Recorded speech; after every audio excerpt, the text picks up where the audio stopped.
What is going on, everybody? A completely different backdrop for both Ricky and I, but please ignore that because we are in two new locations. Well, Ricky, it's not a new location for you. Is at home, right? Yeah, I'm at Back home, in Boston. back in Boston. Let's go. Let's go. So me, I am in the new shop right now. So please ignore this. This is going to change probably for next episode. But welcome back to another episode of Hobby Talk, a cardboard podcast. It is rainy, it is gloomy, but we are here today to record a fantastic episode full of hobby related content. Ricky, how are you doing on this fine morning? I'm good. The day I landed, I got to watch the Red Sox get a walk-off win. Excited for tomorrow. Big day Excited for tomorrow. Saturday. Big day tomorrow. Oh man, so we have a bunch of stuff to talk about, and I want to dive right into it. I kind of want to start. Well, you kind of mentioned Red Sox, Fenway. Obviously, there's the Fenway card show this weekend as well. But what I want to more specifically talk about, just to kind of start off this video, because I get flack for it so much, is sealed box prices. You sent me a picture and I'm going to share it. Actually, hold on, give me 2 seconds. I'm going to share it right now on my screen. And it was a picture of some older and newer blasters at Fenway Park. Now, I'm going to take a wild guess that everywhere does it, not just Fenway. So we can't just blame Fenway for this. Here it is. What is your opinion about having a premium, not just a regular premium, but an upcharged premium to be able to rip at a stadium? See, I feel like those boxes are for people who aren't really too into the car scene and just want to have, like you said, have some fun at the park and rip some boxes with their kids or whatever. Because anyone who knows just how bad those prices are not going to buy them. Do we know if you could bring in like packs and boxes to the stadium? I don't know if that's a thing. I It's don't see like why not. is it I like don't see bringing why not. candy into a movie theater? Like it's frowned upon, but like they don't say anything. So like No, when I saw this, I almost threw up in my mouth. I really did. Now for the Bowman blasters that just came out, I can kind of wrap my head around it because I think markets maybe like $35 or $40 anyways, like oh no, aftermarket. those are six. Those are 60. Oh, you're right. You're right. You're right. Because I asked you, I was like, is that 60 or 80? No, you're right. Okay, so let me circle back to the $45 boxes of 2023 Series 1 and Series 2. Um, Retail $25. I know I had some sales on them for like $20, a little cheaper. I agree with you. If you don't really care, it's a good fun rip with the kids, with the family. But what are you gonna do with all that junk afterwards? I guess that's up to you.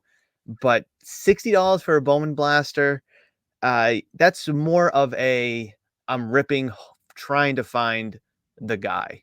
You know, Hmm. Series 1, Series 2, that could be a fun rip. But Bowman, you're not really ripping to have a fun rip because the majority of times, if you're just a casual, you don't know those guys. You're not going to know who Dylan Cruz is. You might not even know who Jason Dominguez is. You might not know who Paul Skeens is. But you're going to know who Aaron Judge is. You're going to know who Devers is, hoping to pull a Hmm. Red Sox guy. But this is just crazy to me. This really, really is crazy to me because I know no hard evidence, but I am very positive they get this straight from Tops and Fanatics. So More than they're likely. charging through the nose and making crazy money for it. So let me ask you this, Ricky. If they had this at, let's say, a football game or a basketball game, would you like, would that be cool? Like, I mean, I think at a baseball game where it's more of a slower pace is cool. But football, well, I guess it has a slower pace, but basketball, where it's kind of really always going, would this be a fun thing to do? I mean, you can only imagine what the price of a Prism Blaster would be there. I mean, like I said, it's more for like. Well, you see people all the time with like making content of ripping stuff at games, and then but they probably buy it before they go, and they probably don't buy it from the stadium because they know how crazy the prices are. But It blows my mind. yeah, it's like I said, it's more so probably for the casual fan. who's just like, "Oh wow, basketball cards," and wants to rip a box open for nostalgia. But Like, yeah, no, would you ever pay $45 for Series 1 or Series 2 blaster, knowing that it's probably just a fun rip, but knowing you're not going to probably get anything good, but you're at Fenway, you're at Camden Yard, Yankee Stadium, wherever, would you do it? absolutely not. Straight to the point, I couldn't No, agree more. Okay. But no. I mentioned tops, and this is very interesting, and you're the one that actually put this in the chat box for us, is the new allocation rules for Topps direct shops. Now, I'll be very transparent. I'm not with Topps directly. I'm not with Fanatics directly. I've been trying for a couple years now. However, with these new rules, I'm almost kind of glad that I'm not.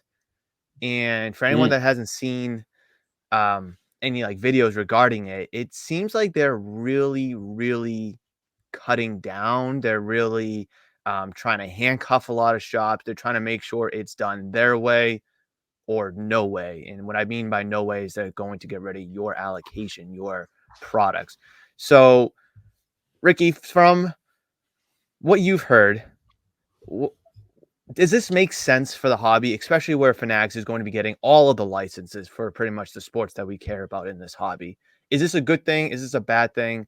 I want to know what you want to say because you're the one that kind of mentioned about this. yeah, so I know one of the rules was that they're gonna crack it down on people who sell them early or rip them early or break with them early and stuff like that. That I agree with. That one Hmm. makes sense. Um, but the whole distributing thing, I don't have a foot in that, so I don't necessarily know how it'll affect me. You know, the non-dealer or whatever. But I think it was that if a dealers can't sell to other dealers for the first 30 days of the drop because they don't want one dealer to have an insane amount and kind of Kind of corner or corner the whatever. market. Yeah. So like I said, I don't necessarily know how that affects me. It almost sounds like that's to try and keep the prices lower so that one person isn't just controlling all of it. Hmm. um, so if that's what it is, then I mean, yeah, that makes sense. It sounds good, but I don't understand it too much more than that. So like my thing, I completely agree with them kind of cracking down on people selling the products early. I mean, we've countless times seen products hit early. That's not a authorized early release, authorized pre-release. Whether regardless if it's sports or Pokemon. I know Pokemon had a bad case of this where like Target released, I think the news said at the time Paldea evolved 3 weeks early, completely tanked the market for the cards. And they still haven't rebounded with the exception of like a couple. So I completely understand from that perspective of it. Actually, I forgot to turn this light on. Speaking of which, I just kind of thought of it. Okay, that's a lot better. I'm like looking at myself. I'm There like, we I'm go. so dark. I'm like, wow, it's so shady. Anyways, but the whole thing about them, oh crap, what was I talking about? I was talking about the early release, which I agree with. Pokemon. Pokemon, yep.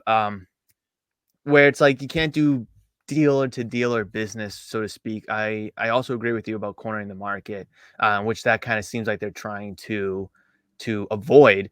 However, I don't necessarily think that that's too much of a problem. However, I don't think cornering the market is such a problem. I mean, unless it's a release maybe like 5-10 years from now. Like let's say that logo man LeBron James card was never found, and you have this millionaire just buying cases of it just to hoard them.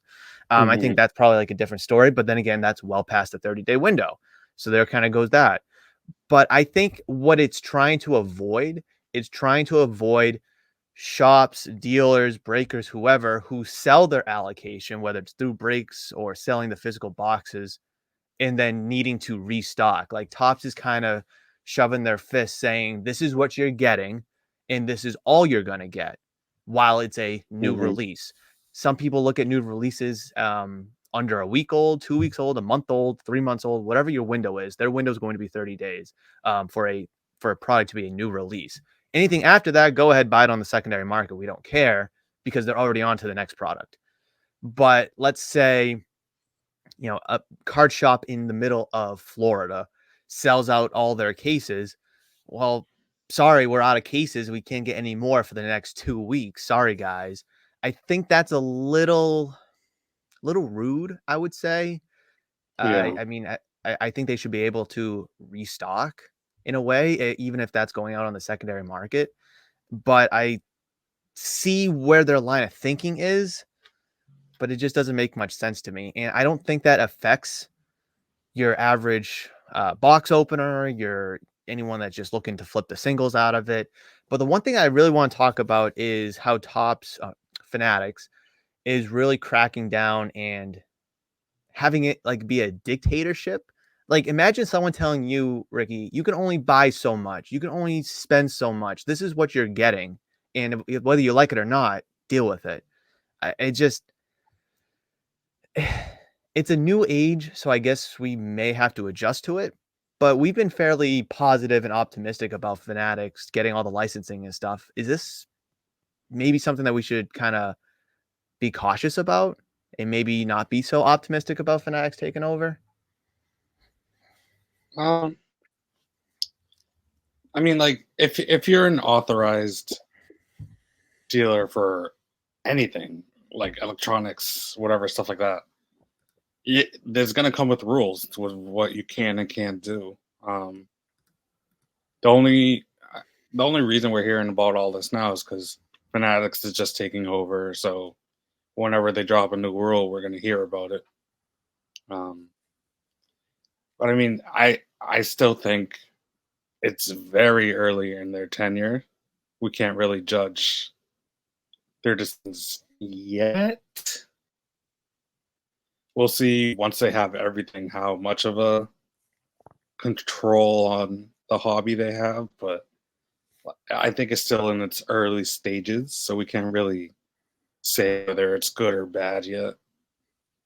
Do you think 5 years from now, or let's say that the start of the new decade, so like let's say 6 years from now, that this Topps Fanatics takeover will have been good or bad for the hobby? Because again, we're very positive, we're very optimistic, and thinking that's going to be a good thing. Because what's worse, nothing can be worse than what Panini's doing right now, and we'll get into that in a little bit. But 6 years from now, January 1st, 2030, turn of the decade, do you think it'll be a good thing or a bad thing? No in between, no gray lines. Um, I think it'll be a good thing for those who survive it, Survive. I'd love a little elaboration. because with all these new rules that are going to come into place and those who are already in place, it's going to be tough for people. But I think, what am I trying to say? It's hard to put in words. Because like they're there, the thoughts are there, but to speak it, to make it make sense, it can be a little challenging sometimes. I agree. Well, while you're thinking about that, cut me off when you figure it out. But one thing that I also noticed about Tops and Fanatics is it seems like they're phasing out your more old school card shops because they're Mhm. revolutionizing the hobby with all this technology. And I don't think that's right, in my opinion, because these card shops that have been around for 10, 20, 30, 40 years, maybe older, are run by a lot of older guys. And they may not be technically savvy. Now, I understand, things come and go, things change all the time. And a lot of these shops people have been going to for years, decades. Their kids are now going there for years and such. But like to have them like follow their methods, their standards, their criteria. I understand. I'm not saying it's a bad thing from them to force upon these shops, but to kind of be like, "Oh, if you don't do this, we're going to yank your allocation away whether you like it or not." And they've been around for 30 something years. And it's like they've never done anything bad. They've never, gone out of their way to piss people off. I mean, they've been a staple Mhm. in their communities. So like that where they're kind of shoving that dictatorship kind of down people's throats, is something that I'm not a big fan of. I mean, I can wrap my head around all these other things that they're doing. And again, I understand that Michael Rubin and Fanatics, they want to make it pop and young and hip, all trading cards and such, and they want to put it in as many people's hands as possible. But by taking away old school hobby shops allocation and products, you're taking away cards from people's hands for people that go to that card shop, and you're probably potentially, especially if you get when you get everything, licensing wise, then you might be closing those shops doors because they rely on those products, and they've been working with Tops, they've been working with Panini for all these years, they've been working with Upper Deck for all these years, and obviously once Tops gets basketball, football, and all that licensed, um, then people aren't going to go to that shop because they don't have the allocation, they don't have the product anymore. So I wish and I hope there's a little bit of a leeway period, especially for these older shops. But then again, how can you police that? Like, oh, we'll give you like a year to adjust. Oh, we'll give you 6 months to adjust because you've been, it just, I don't know. It doesn't sit well with me, but I understand their vision for what they're trying to do. It just, Mhm. I don't think it's the right thing to do, if that makes sense. What would you think right thing to do is? Well, again, I understand wanting to make the hobby young, hip, and be more technological. Yeah.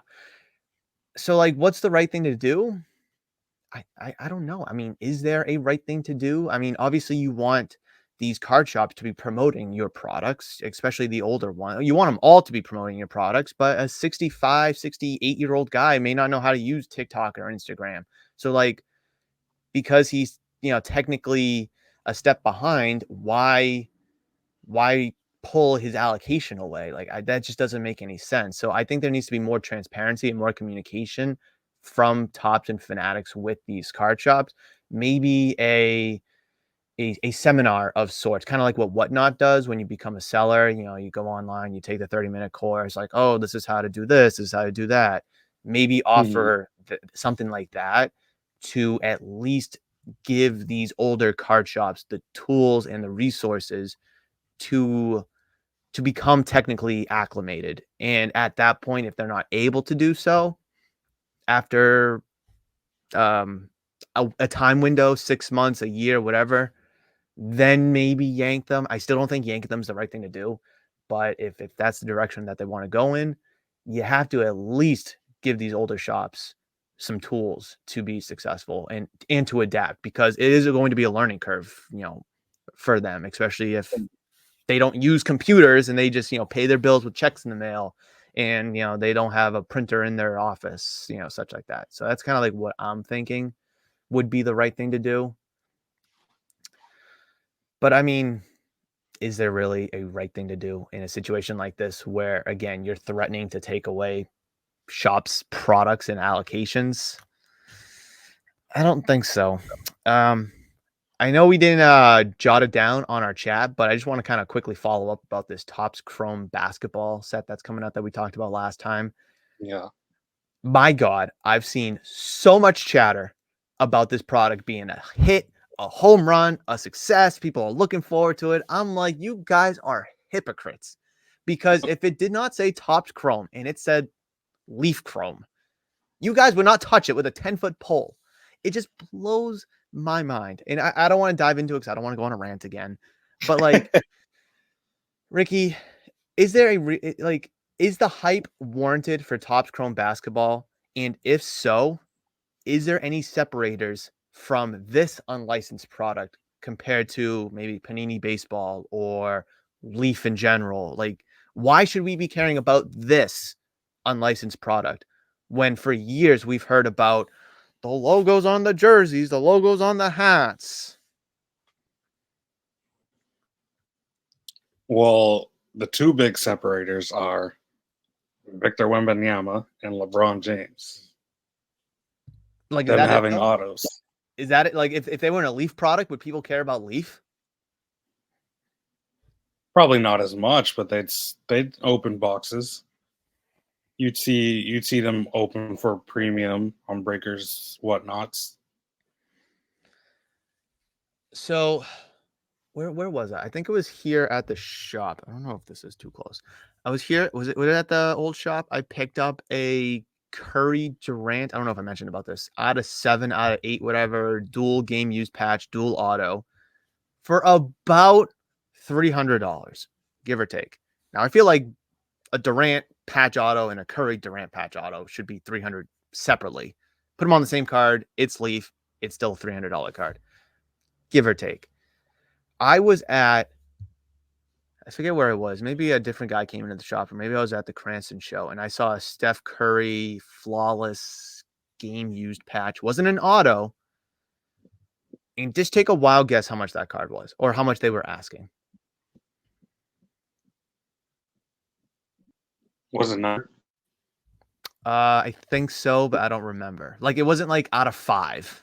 Like if Yeah, it was numbered, it was maybe like 49. 49, something like that. Like it wasn't out of 5 or out of 10. Let's start at 700. 1,500 That's or maybe disgusting. 1,800 or maybe between $1 and $1,000 for non-auto of Steph Curry just because it says Golden State Warriors on it. It's just like, this is what I'm talking about.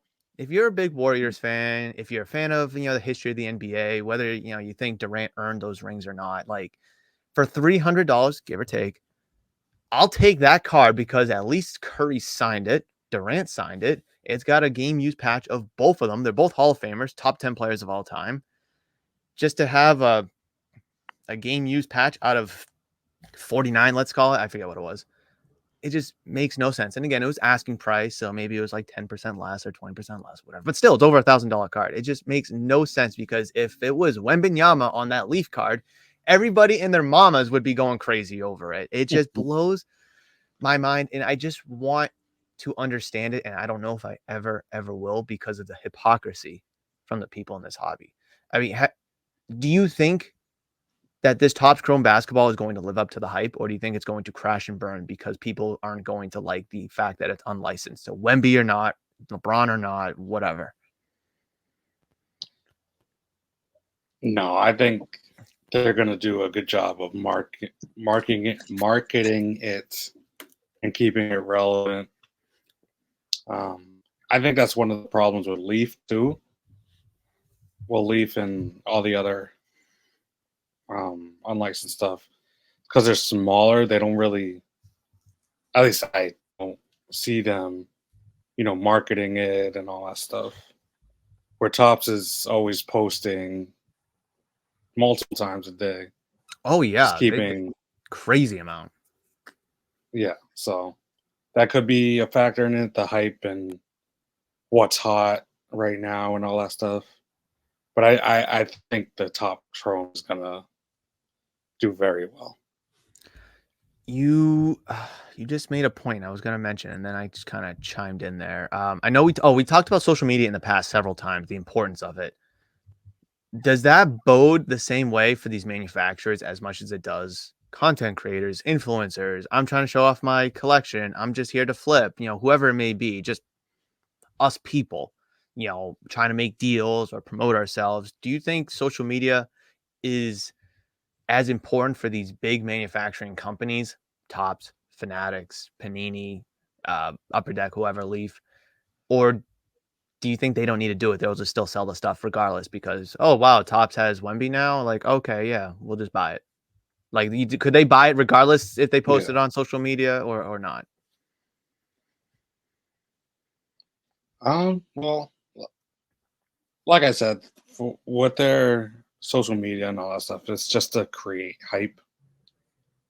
That's essentially what it is. Like they're posting like the new products, and then posting like updates on whatever.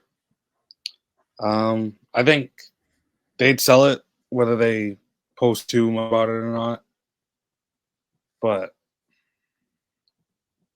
yeah, with this Topps Chrome, So, it's going to let's explode.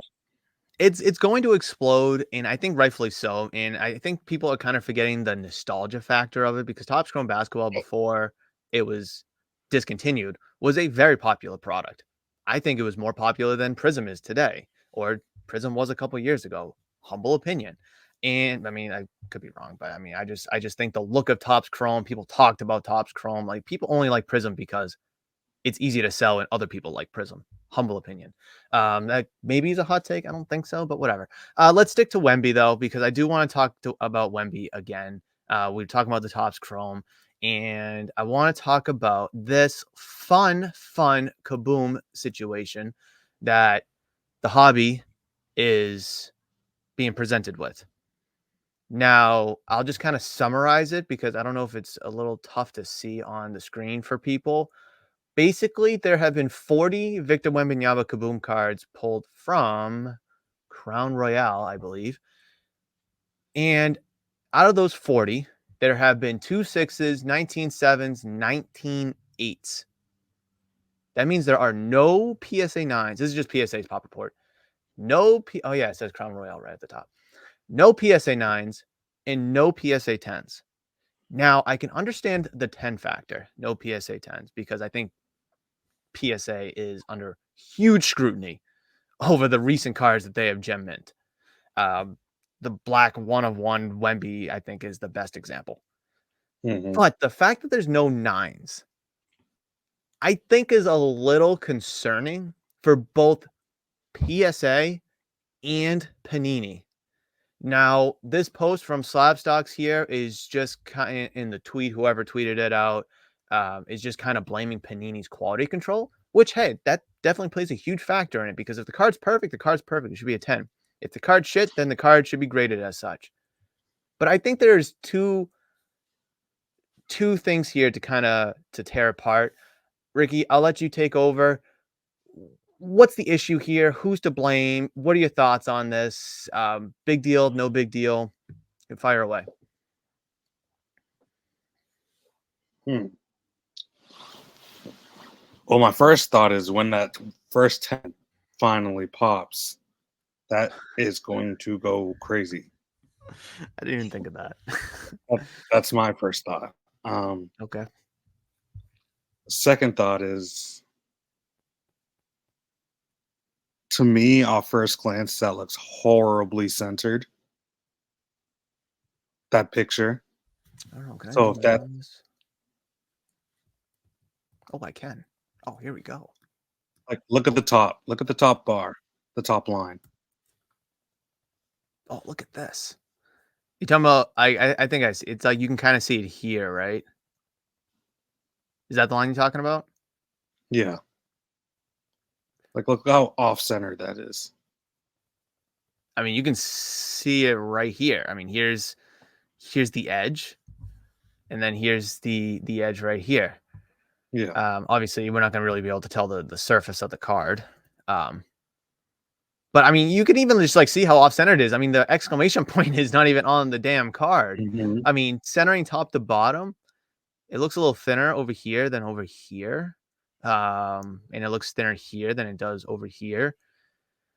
But the fact that there's no 9s, um, obviously this is just one card that we're looking at. If we had all 40 in front of us, we could probably pick them all apart.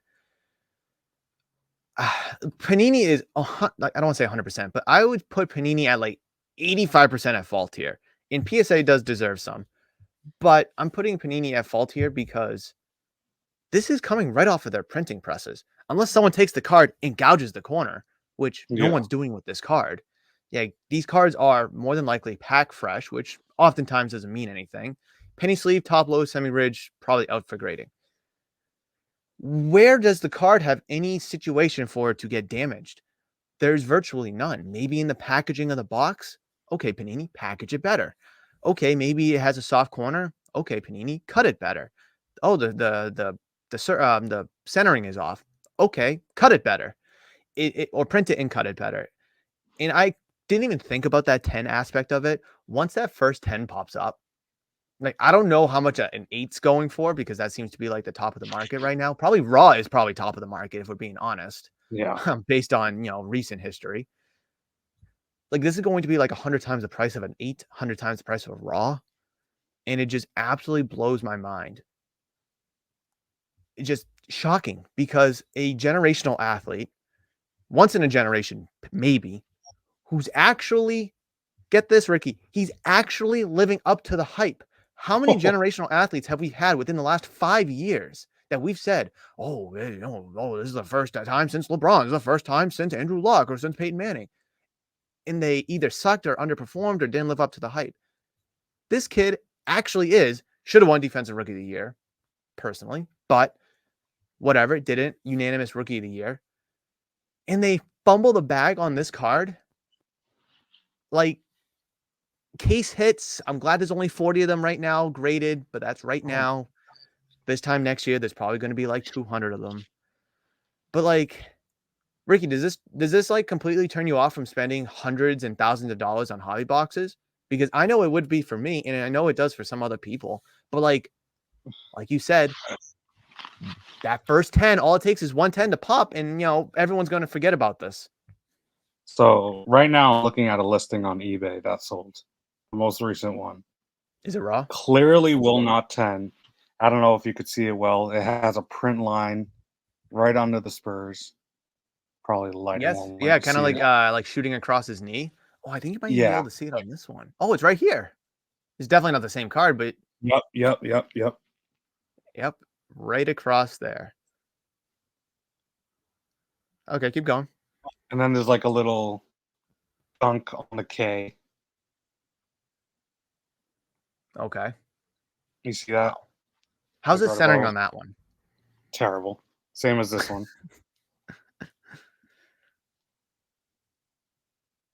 That is just bizarre to me. I'm glad you're doing And this research because then this now one, I'm starting to. corner's fucked up. It That's almost just looks like it's peeling. so. Maybe I need to retract my statement because I said, oh, Panini's 85%, PSA's 15. What would that have 15% have been? Maybe being too hard on the card because of some recent backlashing. Maybe they don't want to flood the market with crazy cards. And I'm starting to think maybe it's 99% Panini's fault because if there was one issue, Ricky, I could Yeah. understand that. That makes sense. That happens. Not every card's going to be perfect. To be off center, to have a corner issue, to have a print line issue, to have multiple centering issues, maybe mix in a surface issue here and there, an edge issue here and there. This is completely Panini's fault. And this is one of many reasons on why they're losing the license to these cards. It's shameful that these boxes go for so much money. People are buying them. Excuse me, I'm going to hiccup. People are paying into breaks and people are buying this card raw. And they have virtually no shot at a 9 or a 10. And I'm kind of glad that the majority of these cards are not 10s. Like I'd rather see them be 8s and 9s personally because it does take Yeah. that 110 and it also makes that 10 more valuable. And I think it'll make the raw market more valuable. So this is just horrendous. I mean, Yeah. what are they going to do So with Caleb Williams kabooms? so that the post that I just showed you, guess how much it sold for? Even with I had all those flaws. I had no idea what this market is. I'm gonna say like 25 grand. Oh well, no, not that. 8100. I mean, listen, 8,100, 8,000, 25,000, $3,000. Still too much. 8,100. That card's gonna Yeah, go straight to Kurt's card care. I'm looking at another one now. The flaws aren't too bad. Still horribly centered. There are a couple print lines, but not too heavy. 11,500. So Now, do we think when that first 10 comes, it might be $100,000 card. so? Like, this might be a little like way back in the memory bank for some people, but when 2021 Absolute Football came out, this was the year of like T-Law, Mac Jones, Fields, and all that. Those kabooms, when they first came out, they were not the best quality either. Similar to this card here, if I can just zoom in again. You see like it's very faint here. Maybe not even there. Maybe I'm just making up. There was like a print line similar to this print line here going across his like knee in between the Spurs and the Wemby. But that was at the top of the card here. So early, and it was every single kaboom that year for football. early kabooms that were submitted for grading, those were considered defects and they would be marked downs, and you would see a lot of 8s and 9s that way. And then somewhere down the road, PSA was like, hey, this is an actual like printing error. They're, on all of them. This is a manufacturing problem, not a card condition problem. So what they started doing is they started ignoring it.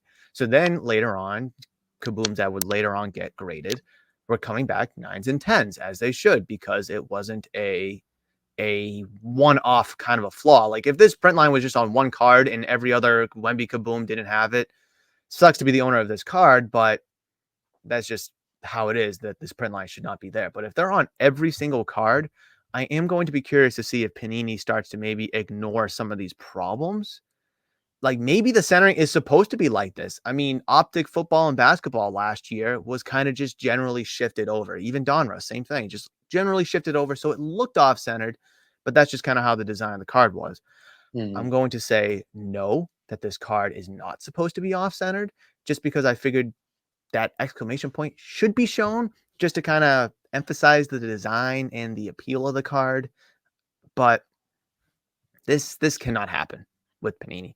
This is the best non-auto, non-patch, non-numbered insert you can pull of any player from any product, and they messed it up horribly. Again, what are they going to do for Caleb Williams, Drake May, Jaden Daniels? Are they going to do the same thing? Are they going to mess it up this badly? The next basketball class, I don't think there's there's not another Wemby coming out, but there's going to be hyped up prospects. This is why they're losing the licensing, Ricky. This is like one of a gazillion reasons on why they're losing, and there's no Mhm. excuse. If this is a case hit, a card that is supposed to be essentially a one of a kind, to loosely term it, you cannot let this happen. If this was a base card, no one would care. Who cares? Base card, whatever, it doesn't matter. But a card that's several thousands, it should not be happening to. Like, take the Yeah. extra time, because these products are hundreds and thousands of dollars. Take the extra time. Like, put it aside and cut it separately, whatever it may be. But Panini's too cheap. They don't care because they know people are going to buy it regardless. This thing could be upside down and people are still buying it for $8,100. Upside down printing error, one of eBay 101. I mean, people will still buy it. They don't care. They'll still buy it. No, but yeah, that's the thing. Like I've always said this, I'm still going to say it, and I will always say it. If people are going to buy your product, regardless of how well you take care of it and all that stuff, then why spend the extra resources and money to take care of it? I mean, to improve it. It's not like they're going to sell out more, or they're still going through crazy amount of sales, even with their poor quality control. And at this point, they don't really have anything to lose. So why invest the money to make it better? If I would, I don't necessarily blame Panini for not wanting to up their quality control, because people are buying it anyways and they're losing their licenses. So it's like, hey, we're still in a good spot. People are still buying our stuff like crazy. We could just take our foot off the pedal a little bit, and they'll still be crazy successful. Wouldn't you like to Yeah. think, though, that maybe this is just me trying to be a nice guy and me actually caring about my business thinking here? This is, me turning that switch on.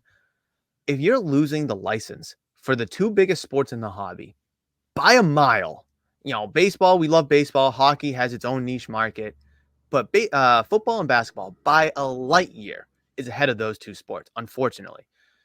You're losing the licensing for those. Wouldn't you like to have a little saving grace to people to buy your other products? I honestly can't think of a product off the top of my head that they're going to have on January 1st, 2026. I'm sure there's something. I just can't think of it.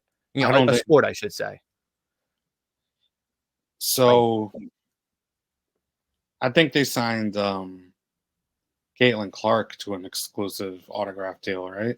I do know of that. So I think they have the WNBA. I don't know if the WNBA and the NBA are one thing, in terms of licensing products. I have no idea. But like athlete aside, just looking at products, like I mean, I'm looking at racing, like NASCAR Racing Prism. Like that's like the one thing I can think of that they'll have on January 1st, 2026. But don't you want to have a little saving grace for when you do lose these licensing to be like, hey, we still care, we still want to make you guys products, and hint, hint, wink, wink, we want your money. But like when they're doing stuff like this, it's just like we can't wait for Tops and Fanatics to take over. Please, is it 2026 yet? Because Upper Deck has the hockey licensing, and like that's their big thing. Like they got golf, they got Skybox. I mean, they got a couple other things, but like hockey is their bread and butter, and that's making them tons of money, even though they got their side products. Hockey cards, from what I know, and I'm sure there's some outliers, very nicely quality cards, very printed nicely. And when they lost the licensing for basketball, for football, and baseball, they didn't tuck their tails and hide. No, they just doubled down on their hockey cards and made good cards, good quality cards. And we're not asking for much. We're not asking for a kidney, Ricky. We're just asking for a decently centered card with four sharp corners, an error here or there, or a flaw here or there. Like that's going to be understandable to a degree. But like come 2026, I would not be surprised if Panini just boom, flatlines, unless they can pull something out of their rear end.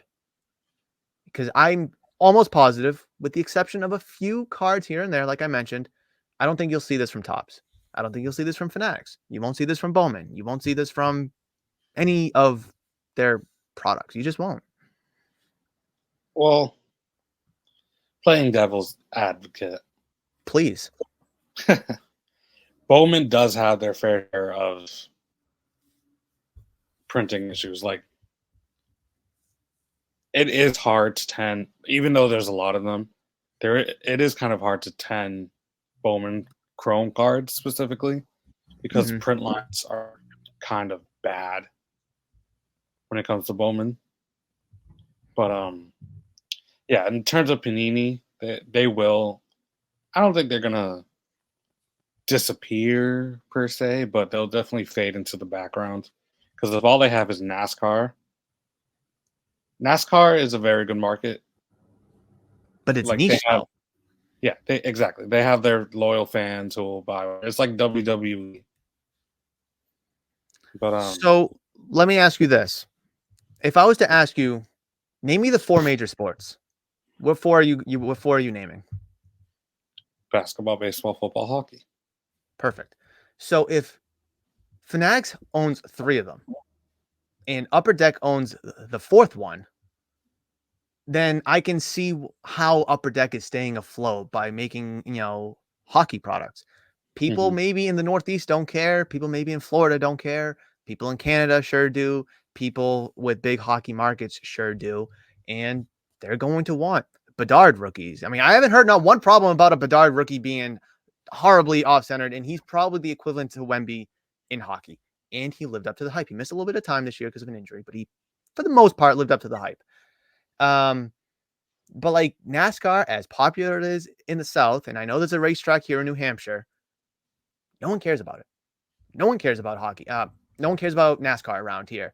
So like, though hockey's niche and NASCAR is niche too, but hockey's at least a one of the four major sports compared to Hmm. NASCAR where it's not. Now, obviously, if I ask somebody down in the middle of Alabama, what are the four major sports? Probably NASCAR is number one, or college football is number one. But I'm like, that's still football. Um, so Give them some. it's just like it's just like confusing to me that like you know what, I don't even want to talk about it. It's just I'm gonna punch a hole in my computer in 2 seconds, Ricky. I swear to God.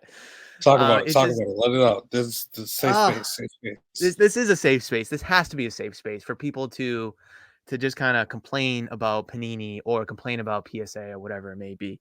But I do want to get to another topic here, and I want to keep the attention on basketball, switching from Wemby to basketball still. Should basketball, and I want to dive into the Celtics too, because they're an interesting conversation to have here. Should basketball be the the number one thing on our minds right now? Is it? And if not, what is? I know there's a lot there to unpack. Are you speaking from a fan's perspective or like a sports card? Sports card, like a hobby, buying, selling, flipping, trading kind of perspective. No, I think people should start focusing on football. They should start or they still are. Well, if they aren't, they should, So, because well, we know national is only like what 3 months away, and that's uh, when the football market's the June, July. We're largest. like we're like 9 weeks away, Ricky. We're like 2 plus months away. It's coming up quick. It's May 16th and day 1 is I think July 22nd. No, I'm sorry, 24th. I think moving day is Oh, the I gotta start. 23rd. I gotta start planning that. But yeah, It's coming up quick. Jesus Christ. So like why I Anyways, asked, go ahead, finish. no, go ahead, go ahead, go ahead. I was going to say if basketball's not on our scope right now, then what's the point of any other sport besides football? Because football has turned into a year-round sport. You got rookie camp, mini camp, training camp, preseason, regular season, playoffs, Super Bowl, free agency, the draft, schedule releasing is a big thing now. It is a year-round sport that has completely dominated the media landscape, and we're already looking forward to week 1, of the regular season. Meanwhile, you have a crazy series, 2 crazy series in the Western Conference between the Nuggets and the Timberwolves and the Mavericks and the Thunder. Then you got another one going on here in the East between the Knicks and the Pacers. And regardless what side of the spectrum you're on or whoever you're rooting for, like I feel like basketball right now is in a really good, healthy spot in terms of superstars being diverse across the landscape. You got rising stars. You got players recently drafted from like the COVID era boom that are playing well, living up to the hype, turning into superstars. Mhm, And you have a team like the Celtics who are dominating as they should, who some are rooting for, and then maybe outside of New England, some are hoping that they lose and that they fall on their face because they want to see the young Thunder win or they want to see Jokic get a second or whatever it may be. So, like, where there's so much positivity, I would say, in basketball right now, a sport that's been plagued by negativity over the past several years, why are we still not focusing, again, from a hobby perspective at least, on basketball? Because you got so many players in this hobby, so many players that people in this hobby like to buy, sell, trade, flip, whatever, that could win a title. Tatum, Brown, Porzingis was a hot commodity a few years ago. Then you got Brunson who's going crazy. Jokic, I said, Jamal, Shy, Giddy, Chet. I mean, there's so many different pieces of the pie to choose from to buy, invest, sell, collect, flip, whatever. But people only care about CJ Stroud, Anthony Richardson, Caleb Williams. And it's just like they're not going to take their first NFL snap until September when the NBA season hasn't even started yet. Like, then, okay, I understand July, buy it. But guess what's over at the end of July? The basketball playoffs. What's also over in July? The hockey playoffs. Not that no one around here cares, but people do. So why are we not maybe, Jason Tatum and Jaylen Brown just advanced to Eastern Conference Finals for the I know for the Celtics, it's the 6th time in 8 years. I think it's Tatum's 5th time and Brown's 6th time. Why not buy a couple cheap rookie mhm. cards of them? And I just priced out, I swear to God, I just priced out last night a red yellow optic PSA 10 rookie for less, like $30 less than a Prism base 10. I like almost got out of my chair. I was like, what am I looking at? Why is this like why? My point is, and I'll let you digest all that. Why are we not focusing on basketball when there is so much positivity, again, in a sport that has been plagued with negativity for so many years, with the dominance of the Warriors, LeBron's crying and flopping? Just it feels like basketball should be the main sport right now, the mainstream sport, because it really is the only thing that people care about right now. Because they don't care about hockey. The Red Sox mediocre, but people don't like to watch baseball. But meanwhile, they're too focused on, oh, the Patriots are going to London to play the Jags. Oh, they open up against the Bengals week 1. Like, they're going to go 3-14, so no one's going to care. Ricky, please just take over. I can't anymore. I have all this pent up anger that I just need to let leash out. Well, I think naturally the hobby's favorite sport is football, so that might give them, a reason to only pay attention to that for most of the year.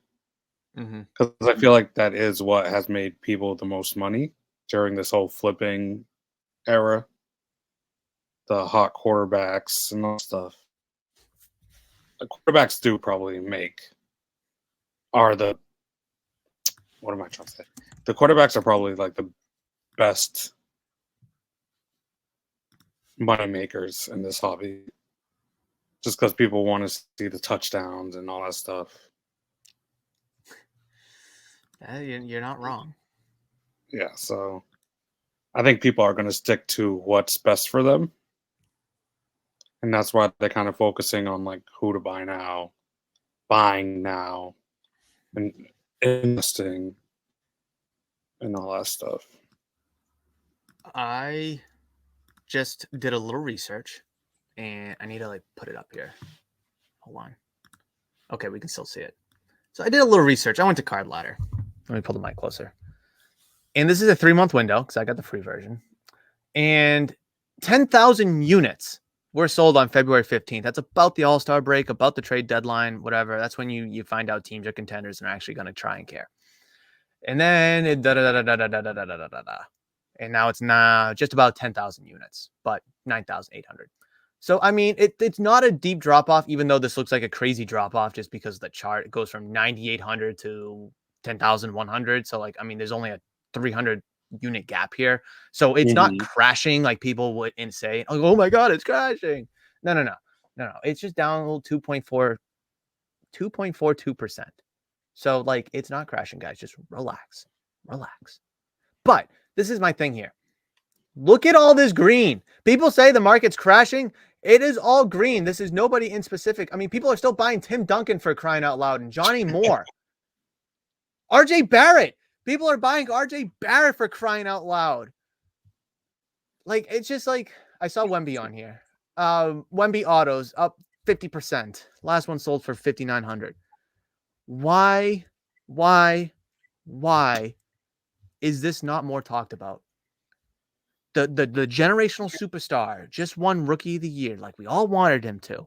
He was, I don't know what the final numbers were, but he was probably second in the defensive defensive player of the year. I don't know what the numbers are, but probably. He's living up to the hype. LaMelo Ball didn't live up to the hype. James Wiseman didn't live up to the hype. I'm trying to think of other first-round picks. Cade Cunningham, he's fallen off a cliff.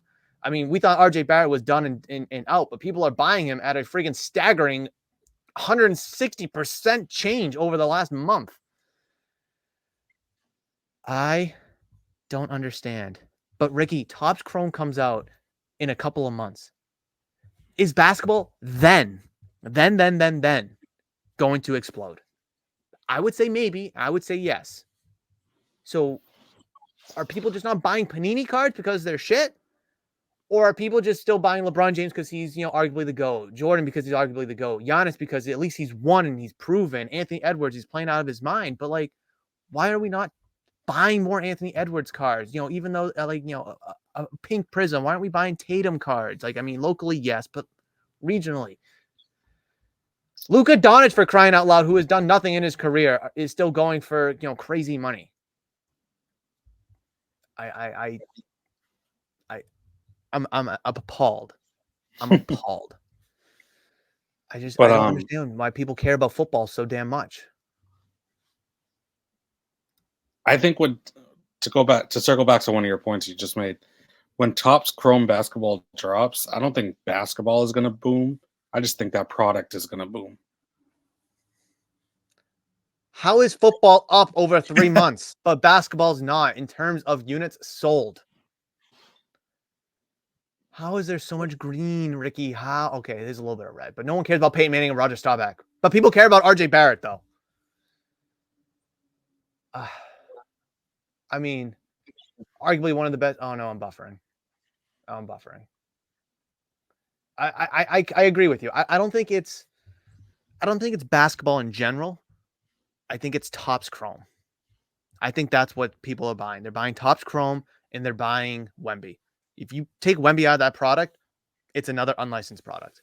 I mean, LeBron being in there is nice. Don't get me wrong.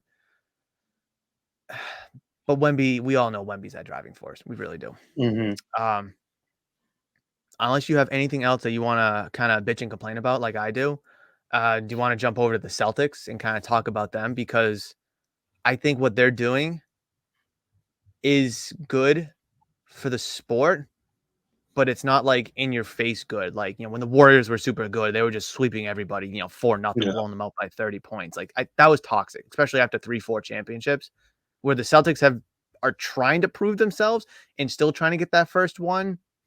Like, I think that's good for the sport. The Celtics have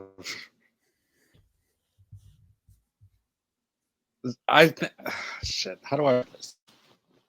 The Celtics are not well coached. I think we all know that. Don't say that in They Johnson, re- Rhode Island, where I was, because everybody would tell you that he's the best coach in the league. they rely too much on talent, if that makes sense. Like they're just a very good roster. And that's why they've dominated the way they have. They have no offense. It's It's hero ball. trying to not sound like these Boston sports radio people who have to nitpick everything and just have only bad things to say, but even though they won by 15 yesterday, I was still worried the whole game just because they did not look good. So once they're gonna breeze by whoever comes out of Pacers and Knicks. But once they verse that West team, they might be in trouble, even though they should win. They should beat any team left in the playoffs. I agree with you. I think the Knicks maybe give them a trouble 6-game series. I think the Pacers 4 or 5 game series. Honestly, the Mavericks I feel like they'll be fine against, but any of those other 3 teams out in the West, I could not agree with you more. I think that they'll have an issue just because the Thunder, they're young, they're gritty, they're lengthy, they're quick. We could talk all day about Jokic, and Anthony Edwards is just playing out of his mind these days. But again, circling back to the hobby, no one's talking about it because all they care about is freaking RJ Barrett, who's not even playing. All they care about is Caleb Williams and CJ Stroud, which is, I think, not good for the hobby. Needs to be in seasons. Right now, it's basketball season. Let's be talking about basketball and the Celtics. And I agree with you. They have no offense. It's all about talent. And it is scary. But like in a world where the hobby only cares about superstars, I'm not going to call Drew Holiday and Derek White and Kristaps Porzingis superstars, but in a hobby where we only care about championships, Porzingis is doing unicorn-like things. Drew Holiday is being the player that we always wanted Marcus Smart to be, and Derek White is playing out of his mind lately, like he is a superstar. Then you got Tatum and Brown to mix in there. So, like, let's say they do win. Hypothetically, let's say they do win and they get by. I don't see the market shifting on any of those guys. Maybe Tatum. But like, I feel like when Giannis won his championship, his market exploded right through the roof. When Jokic won, I don't think his market did anything because he's a center. He's a big man. No one cares. And I think that's completely wrong. He's a 3-time MVP now. He should have won it 4 times, literally 4 times in a row. He should have won it. And he arguably could win a second title. And I feel like those other teams, whether it's the Knicks, whether it's the Thunder, the Nuggets, or I can't think of the third one, the Timberwolves, they all have something to prove, it feels like. And the Celtics do Mhm. too, but they're not playing like they have something to prove. Like they're playing entitled. And I feel like that's going to be their downfall because they don't have that edge. They don't have that grit. Like as much crap people give LeBron James, but that 2016 Cavaliers team, he willed that team to win. I mean, I know Kyrie hit the big shot, but like LeBron, put it all on the line and it was getting triple doubles every night against that Warriors team. And I don't feel that level of urgency, that level of, I don't want to say care because I know they care, but that level of aggression that I feel like we should. Yeah, I know they're blowing teams out by 20, by 15, but like you said, like you were worried. You weren't feeling cozy with a 15-point lead. No, it takes 3 shots and it's a 6-point game. Like that's literally all Mhm. it takes. It takes an and one, it takes 2 minutes of a game, and it's completely flipped on its head. Basketball is all about runs, and it can go one way or the other really quickly. So like I'm nervous for the Celtics, and I think people should be too, because it's not going to be as easy as they think, especially where I do think Missoula is a lot better this year than he was last year. But Yes. Yeah. I still think that his coaching is still an issue. Poorly timeouts. I'm not a fan of the rotation, and I've said this countless times at the shop on Hobby Talk here. Without Porzingis or any injuries, this team could face serious problems because they're not deep at big man. And thankfully, it has been an issue, but it could be an issue because you rely on Porzingis to be the third guy, to block, to take 30-foot 3-pointers, and to do everything that you always wanted Al Horford to do, like years ago. But Porzingis is doing it. So I think they'll breeze by whoever they get in the Eastern Conference Finals. But I do not feel good about the finals. I really don't. Unless they get the Mavericks somehow. Unless they get the Mavericks, I'll feel fine. I know that was a lot. No, I feel comfortable versus the Thunder as well, but I just think they're scrappy. Like you'll probably beat them by 10, but like because of free throws. Like yeah, that's where like the lead I think would extend. Like I don't know, I just like Shy is the guy right now.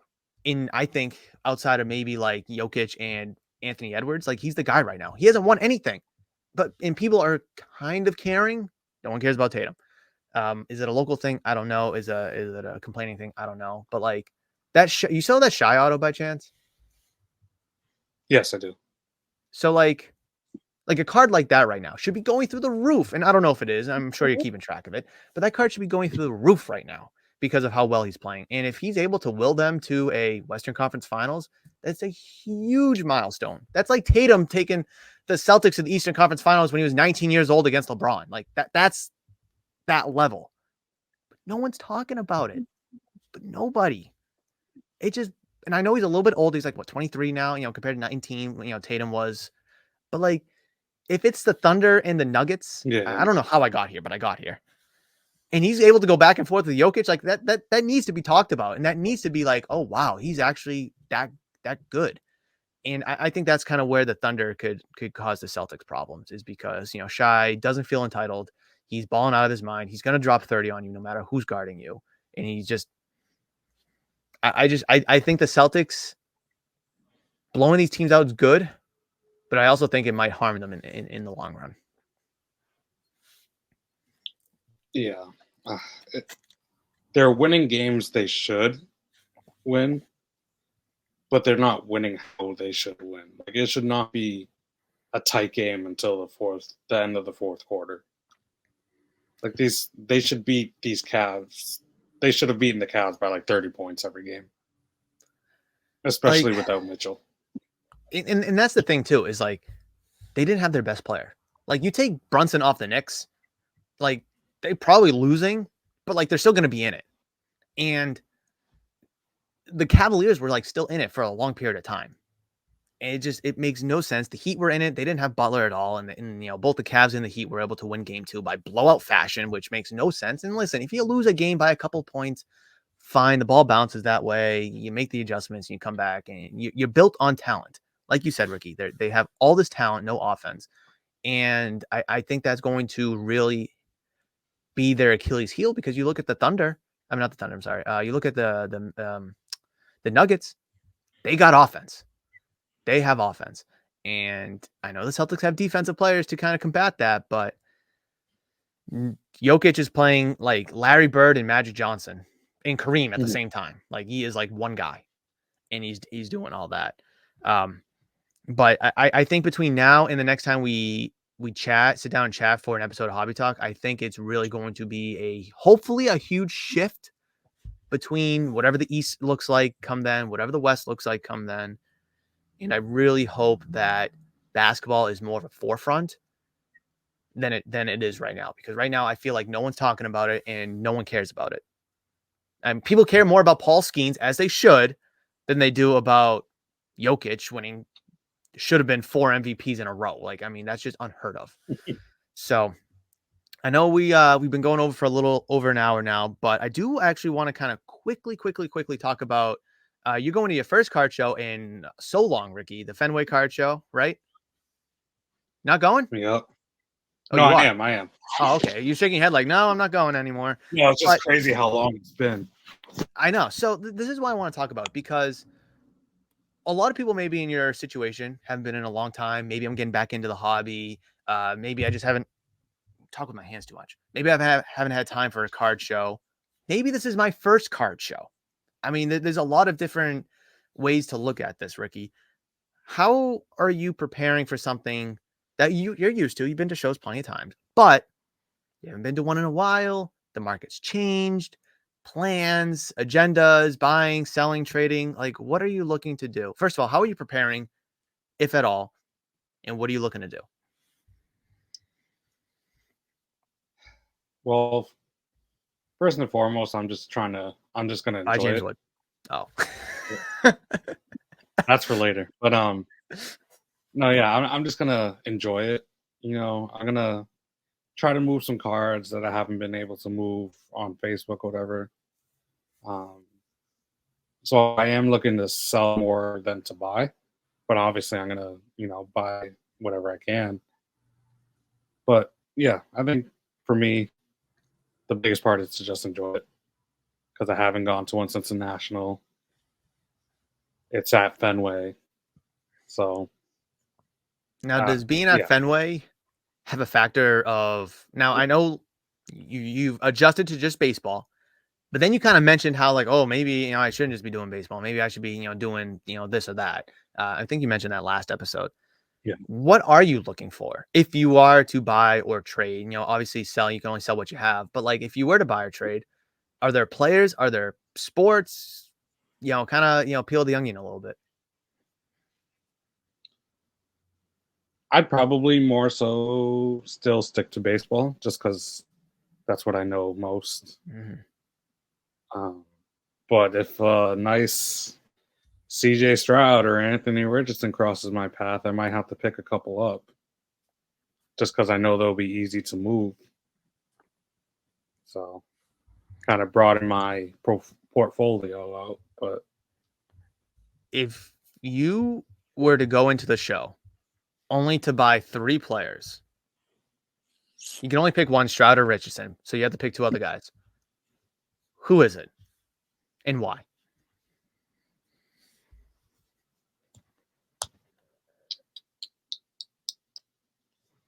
Stroud,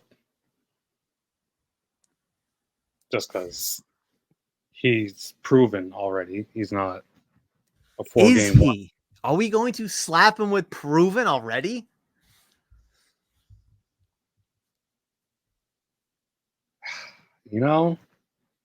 They've only gotten better. They got Diggs, so and that conference is weak as hell.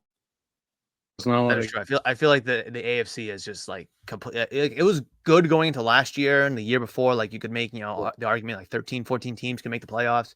But man, I feel like the conference just really is taking a step down this past year. I don't know what it is, but I just feel like it has. so. Yeah, I'm thinking Stroud. Trying to stick to baseball.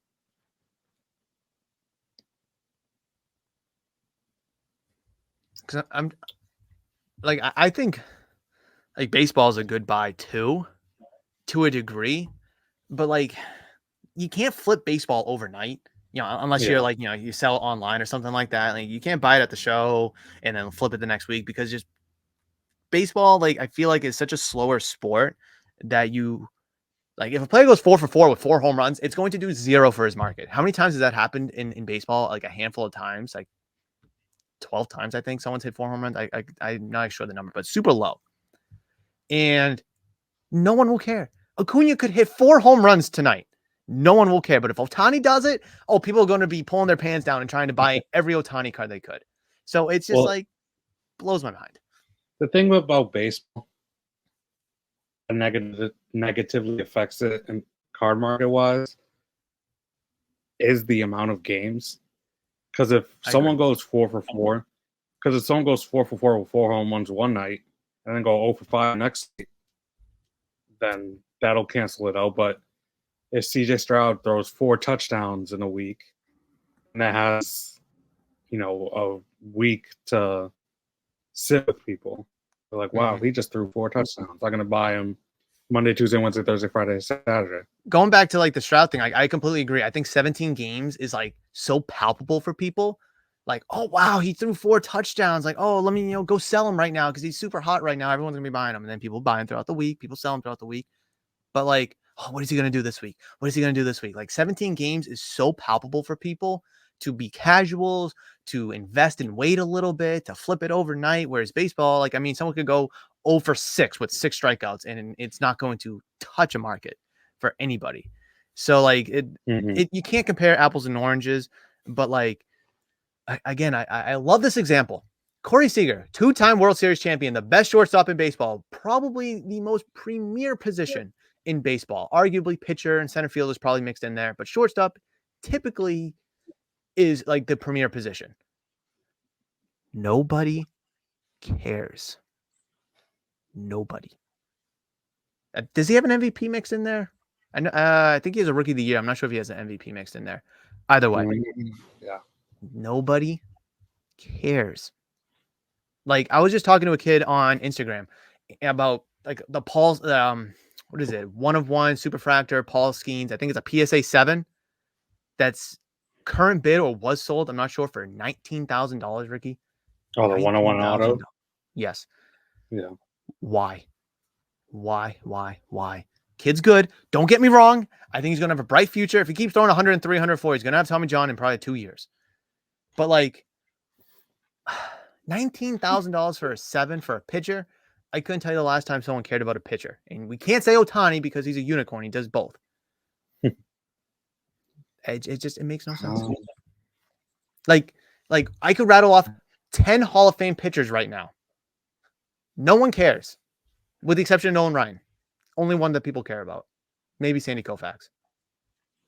Well, Verlander, Scherzer, Strasburg, he was hyped up. I know he really fizzled out, but he was super hyped up like Paul Skeens was. DeGrom, let's see, Chris Sale was the guy for like a couple of years. He's playing out of his mind. But don't get me going in there. Walker Bueller's having a nice little season. Zach Gallen's good. I can't think. I know he's injured, but Sandy Alcantara, I mean, when he was pitching, he was the guy. Like, I mean, Spencer Strider, I know he's injured, but still. Nobody cares. Nobody. Whether it's Paul Skeens or Doc Gooden, Roger Clemens, Pedro Martinez, Max Scherzer, you name them. Unless their name is Sandy Koufax or Nolan Ryan, they do not care about you. Doesn't mean you can't buy them. Doesn't mean you can't sell them. But $19,000 for a 7? Ricky, what are your outgoing takes? Well, first of all, we're still buying the hottest player in AAA right now, James Wood. I love all the shares you have on him.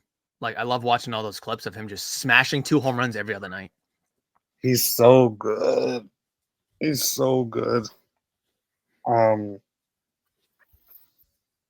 Yeah, we're still buying him. Good.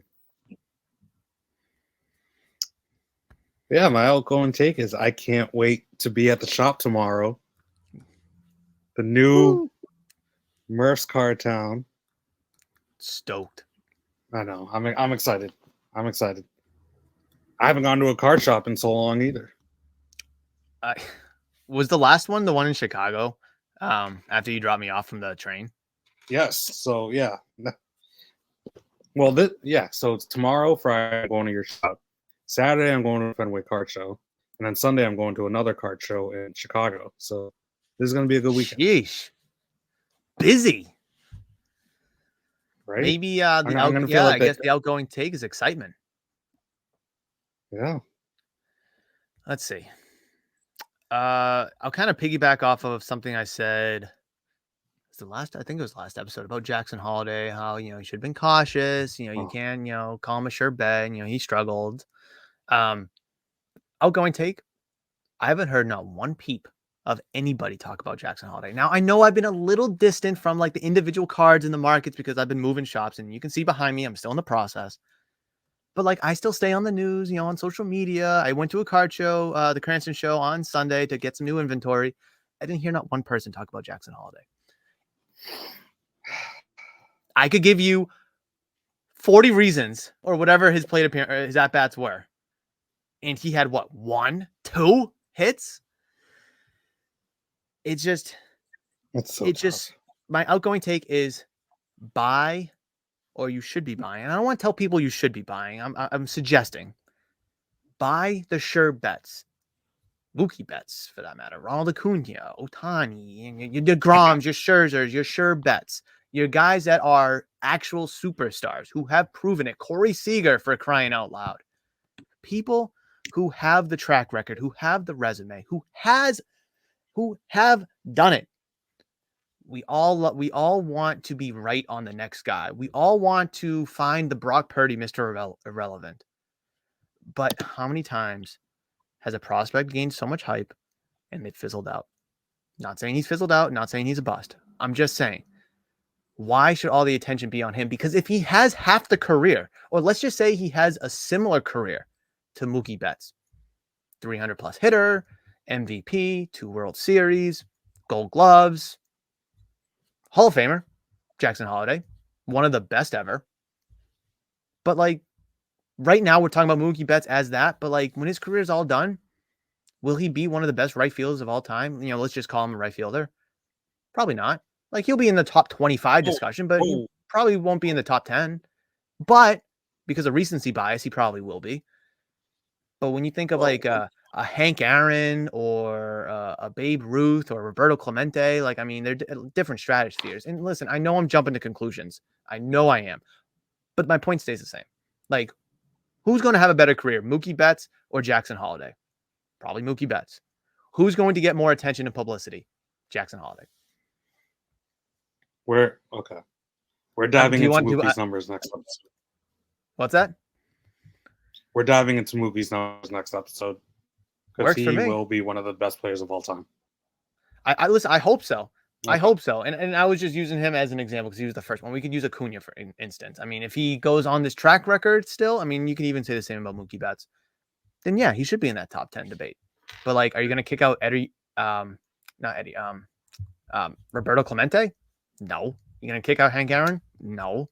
So like, my outgoing take was a long thing. But Ricky, hopefully we had a fantastic episode. We talked about a ton of stuff. We really needed to. I got a lot off my chest. I feel like we just really had a really good, wholesome hobby discussion. And I'm so excited for you to come by tomorrow. I'm very excited to be talking more about the hobby, making content, doing deals, and all that fun stuff. So I appreciate that. Yes, Can't sir. wait for tomorrow. Guys, thank you so much for watching. Click all the buttons, and we will see you in a couple weeks or maybe in a future video coming out soon. But between now and then, enjoy. Ricky, thank you so much.